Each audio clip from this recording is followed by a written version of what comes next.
Bienvenidos una vez más al programa Tu vida puede cambiar. Hoy tenemos con nosotros a una persona que muchos de vosotros probablemente ya la habréis visto anteriormente en un programa titulado ¿Qué dice la Biblia sobre? Y es el pastor Moliner, que le tenemos aquí con nosotros. ¿Qué tal, pastor? Pues muy bien, José Miguel. Muchísimas gracias por haberme invitado a tu programa. Y otra vez, es un placer estar aquí en los platós de Alfa Televisión porque verdaderamente es un deleite poder hablar delante de estas cámaras de televisión para trasladar a las familias estos programas que tanto bien hacen a las personas que están pues aturrulladas un poco con el tema de tanta televisión y que ahora ya pues tienen otro tipo de televisión, tienen otra manera de ver las cosas. Y esto es gracias pues a todos vosotros que estáis haciendo posible que esta televisión vaya a los hogares de aquí, de esta Madrid querida. Muchas gracias, pastor. El pastor Moliner tiene una amplia experiencia ya en la vida cristiana. Yo he tenido el privilegio de tenerle como pastor hasta hace muy poquito en la iglesia de Alenza de Madrid, y él ha pasado a ocupar ahora un puesto que se denomina exactamente, ¿cómo se denomina el nuevo puesto que has pasado a ocupar? Ahora mismo estoy de director de los departamentos de Ministerio Personal y Evangelismo a nivel nacional, que es el que se ocupa un poco pues de dar materiales a las iglesias para que puedan desarrollar un buen trabajo, y desde la Unión es donde trabajamos para facilitar a los pastores y miembros de las iglesias nuevos métodos de evangelismo, nuevos proyectos, para que todos que quieran trabajar tengan un lugar, un sitio donde se encuentren feliz y a gusto sirviendo al Señor. Qué bien, una bonita y nueva responsabilidad para el pastor, que seguro que como lo ha hecho hasta ahora en todos los sitios donde ha estado, él ya tiene mucha experiencia, ha pasado por varias iglesias, seguro que lo va a realizar también muy bien con la ayuda de Dios. Bueno, pues hoy nos va a hablar de un programa, en este programa con un título muy sugestivo, y es el personaje de Jesús. Jesús en el mundo o en la sociedad actual.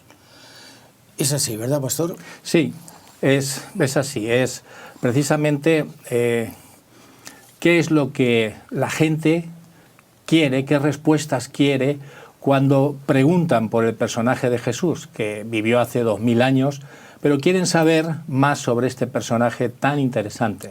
O sea que podríamos empezar diciendo o preguntando qué ha simbolizado o qué simboliza el personaje de Jesús en el mundo actual.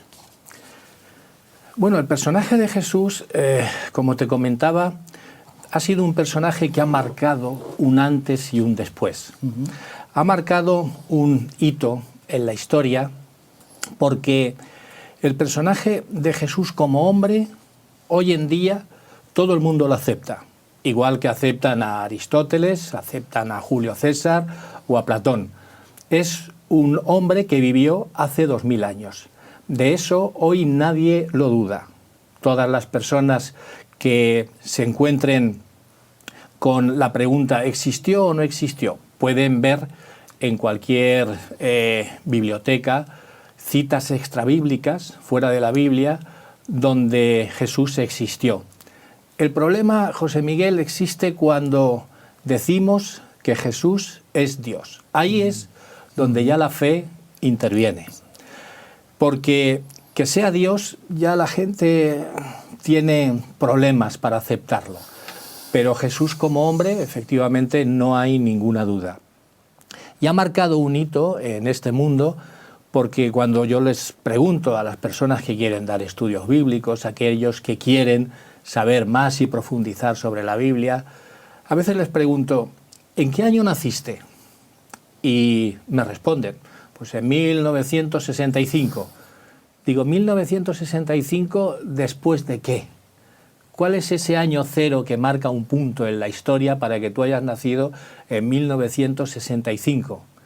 Y muchas veces se quedan pensando, pues no sé, ¿por qué?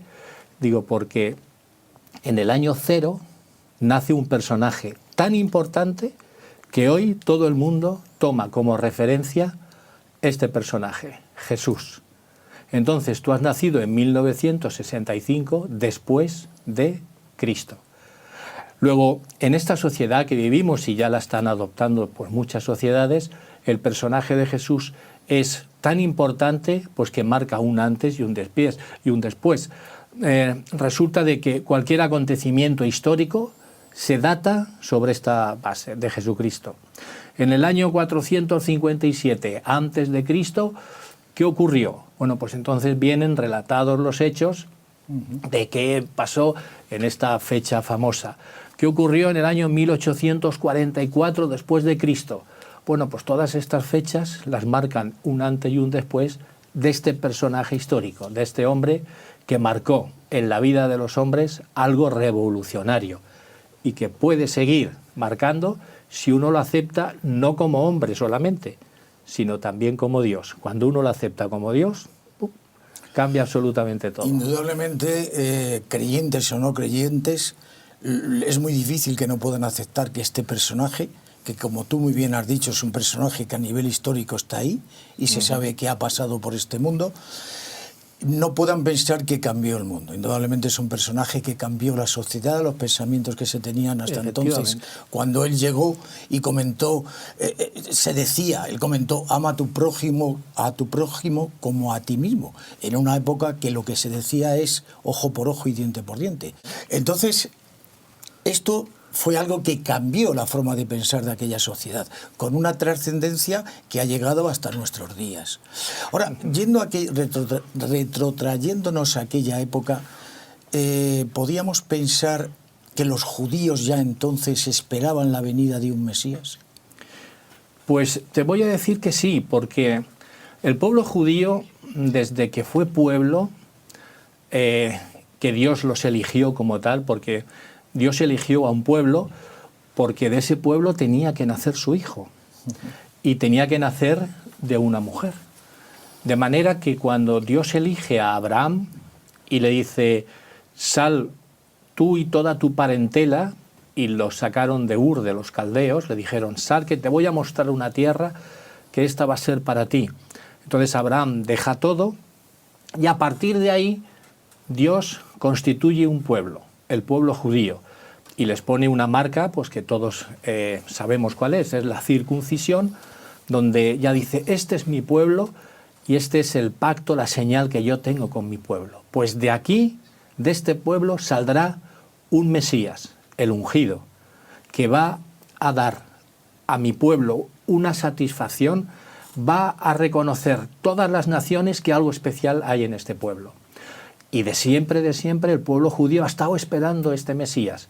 Y una de las cosas más importantes que el pueblo judío llevaba consigo es que las mujeres estériles no estaban bien recibidas en el pueblo judío, porque ellas lo que querían eran tener hijos y varones, porque ¿y si un varón de esta descendencia fuera el Mesías? Entonces estaban esperando al Mesías. Y ellos tenían claramente, en las Sagradas Escrituras, tenían claramente profecías como dónde iba a nacer. A través del profeta Isaías, a través de los dice profetas, muy claramente las señales y los tiempos en que debería venir efectivamente. Perfectamente, sabían dónde iba a nacer, cuándo iba a nacer y qué es lo que le iba a ocurrir. Todo eso lo tenían en las Sagradas Escrituras.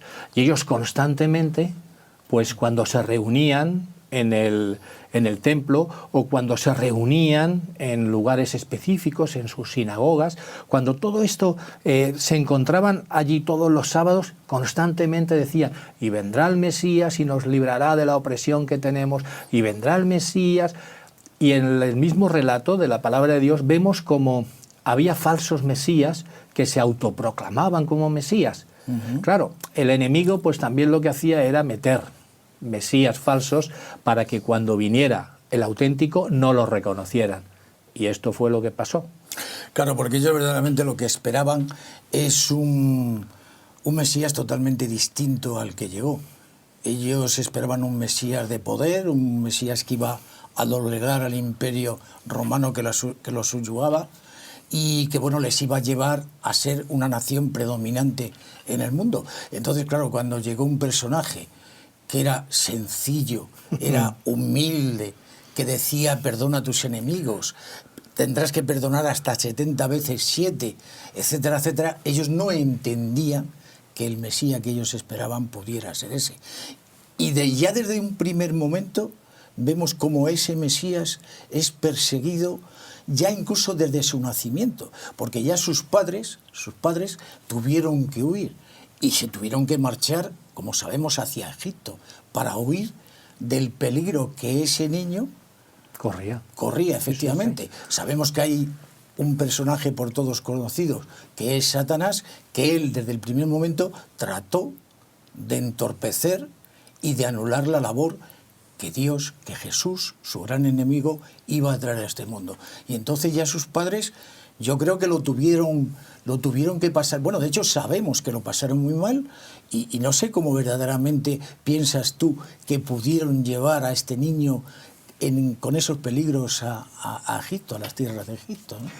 Bueno, es interesante, como muy bien dices, es interesante investigar qué fue lo que ocurrió, porque todo el mundo esperaba a este Mesías que tú muy bien has descrito. Un Mesías poderoso, un Mesías príncipe, un Mesías rey, un Mesías conquistador, y viene uno que nace en una cueva, en un lugar donde se reúnen los animales, no nace en un hotel de 5 estrellas, sino en un pesebre, y aquello era muy, muy raro y muy extraño.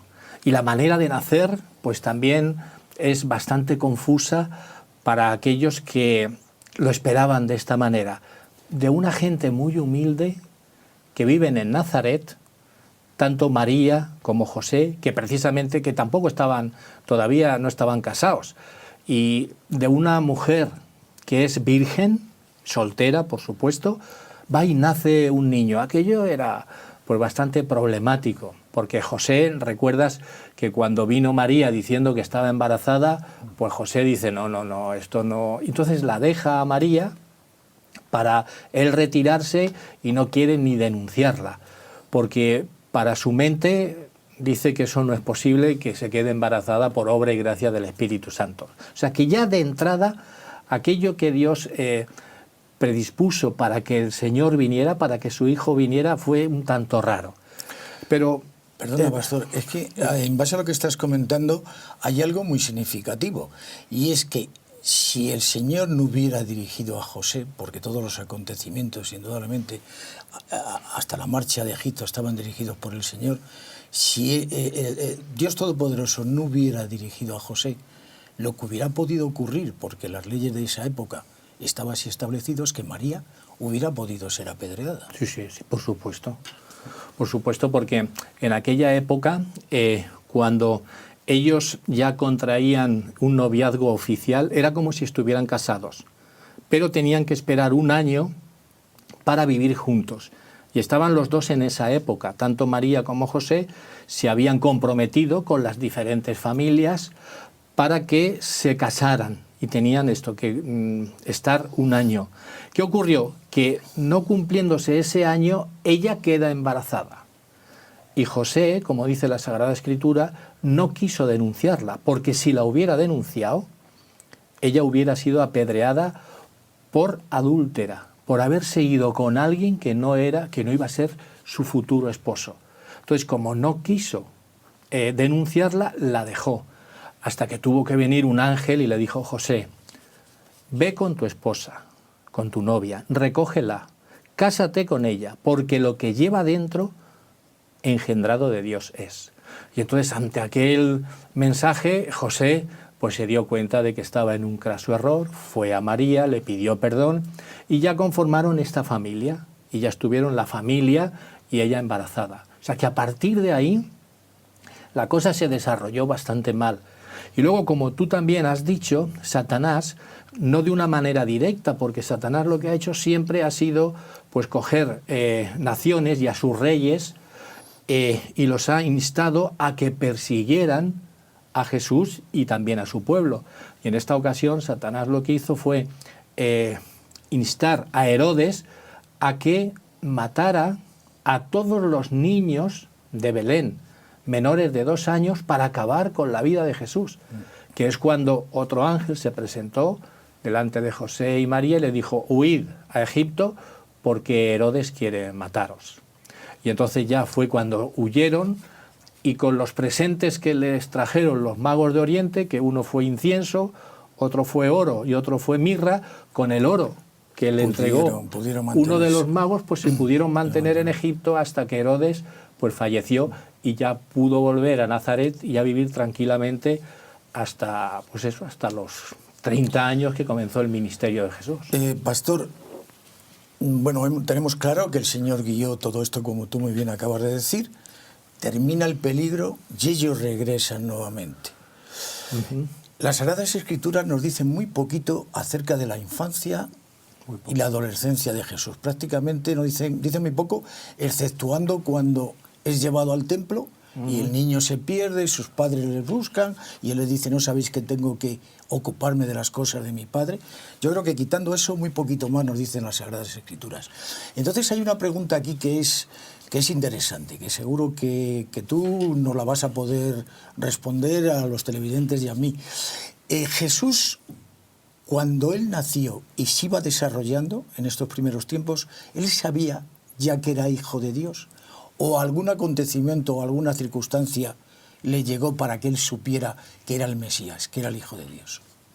Pues planteas una pregunta muy interesante, porque hay muchas veces que la gente piensa que Jesús ya nació sabiendo todo, y Jesús vino como hombre, y como hombre pues tuvo que nacer de mujer, de su madre María, y tuvo que ser amamantado por los pechos de María, y tuvo que crecer, y también pues tuvo que sufrir, tuvo que llorar, tuvo también que alguna vez pues caerse y hacerse daño. Fue un niño que fue creciendo como los demás niños. Ahora, ¿cuándo se dio él cuenta que era el Hijo de Dios? ¿Cuándo? Porque yo pienso que su mamá, María, en sus brazos pues le cantaba, en sus brazos tanto María como José pues le leerían también las Escrituras, que en la sinagoga todos los sábados pues el rabino les comentaba. También les enseñaría a José pues el arte de la carpintería, porque es un arte, y allí aprendió Jesús en la carpintería de su padre. Él también era un niño pues que amaba mucho a la naturaleza, pero un día él se dio cuenta de lo que era. Y esto lo narra muy bien el evangelista Lucas, cuando dice que a los 12 años fue con sus padres al templo de Jerusalén. Y fue la primera vez que estuvo allí Jesús. Y fueron todas las familias, fueron hacia allá, y él se encontró con un templo, que era el templo que hizo Herodes, con un templo grandioso, fenomenal, un templo con unos edificios adornados con mármol blanco, precioso. Bueno, era una de las maravillas de aquel tiempo. Él, cuando vio todo aquello, se hacía preguntas muy interesantes. Por ejemplo, ¿por qué llevan un cordero para que fuera sacrificado? ¿Por qué? Entonces a su mente vendría pues frases como aquella que dice Isaías 53, como cordero fue llevado al matadero. Entonces él empezó a reflexionar, ¿y este cordero a quién simbolizaría? Por eso Jesús, con sus 12 añitos, cuando se vio delante de todo aquello, se quedó allí. Y sus padres y su familia se fueron, y él se quedó allí haciéndole preguntas a los sacerdotes, diciéndole: ¿por qué matan al cordero? ¿Qué simbología tiene todo esto? Y entonces aquellos sacerdotes, viendo a aquel niño tan precoz, le preguntaban: oye, ¿y tú dónde has estudiado todo esto? No, yo he vivido toda mi vida en Nazaret. Y le preguntaba a mi papá, a mi mamá, que yo quisiera saber por qué se dice esto. Entonces le tendrían que explicar. Y la palabra de Dios dice, si me permites, la palabra de Dios dice en Lucas capítulo 2, dice que cuando aconteció que al cabo de 3 días Lucas 2:46, le encontraron en el templo, sentado en medio de los maestros, no solo escuchándoles, sino también haciéndoles preguntas. Que un sacerdote se dirigiera a un niño de 12 años y que le preguntara es porque el niño sabía. Algo distinto, ¿eh? El niño No era sabía. un niño al uso, digamos. No. Era algo distinto. El niño sabía porque su mamá le habría contado también cómo él vino. Pues estaba tu mamá un día allí sola cuando se apareció el ángel Gabriel y dijo, mira, la sombra del Espíritu Santo te va a cubrir. Y claro, el niño dándole vueltas a la cabeza diría, ¿qué seré yo este? Y ya vio la oportunidad de oro de encontrarse con los grandes rabinos, con los grandes sacerdotes allí en el templo y dijo, yo esta ocasión no la voy a perder, me quedo y le pregunto cosas. Pero las preguntas serían tan puntuales, tan precisas, tan sabias, que hasta los sacerdotes le preguntaban a él y le decían, ¿tú dónde has estudiado? Porque allí en Nínive, allí en Nazaret no hay una sinagoga como para que tú... Claro, el niño sabía lo que preguntaba porque ahí se dio cuenta de que él era el Hijo de Dios, porque cuando vinieron sus papás, él les dijo, ¿cómo es que me buscabais? ¿No sabéis que yo debo estar en los asuntos de mi Padre?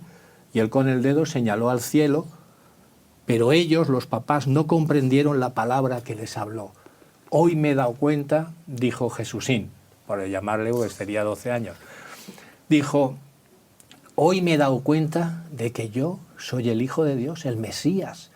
Como cada uno de nosotros nos damos cuenta en un momento puntual de nuestra vida que no solamente somos hijos de mi padre y de mi madre, sino también somos hijos de Dios, de la familia celestial. Esto es importante para la vida de cada uno de nosotros.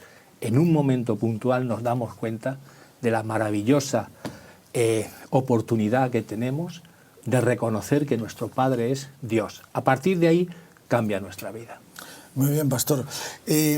Han transcurrido unos años, vamos a ir hacia otra pregunta, y este niño diferente, que normalmente era diferente a todas luces, se hace mayor, crece, y hay una pregunta que yo te voy a hacer porque es algo que no solamente yo, seguro que muchos televidentes también se lo han preguntado, muchas personas.